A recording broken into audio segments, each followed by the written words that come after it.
Giuby! Babuś! Jonek! Pokaż się tutaj! Pokaż do tatusia! Giuby! Kto tutaj tak patrzy? A kto tutaj tak patrzy? Grubasuś!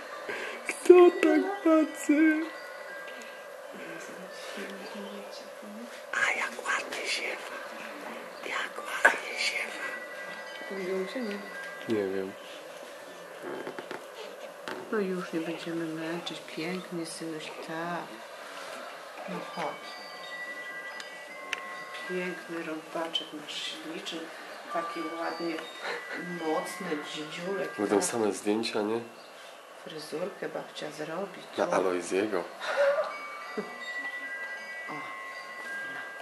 Tata jest za grubasek. Pokiwaj, taty, pokiwaj, no. Tutaj jest.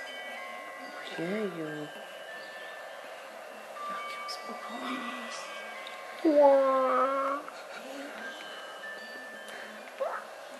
Ale grzeczne dziecko.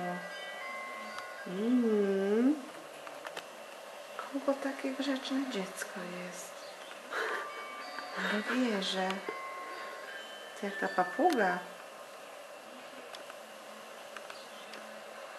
Zobacz, jaki grzeczny. Babcia trochę ulula. Rozgrzejemy trochę po myciu, nie? Myszka malutkiego. Tak. No, trochę ugrzejemy.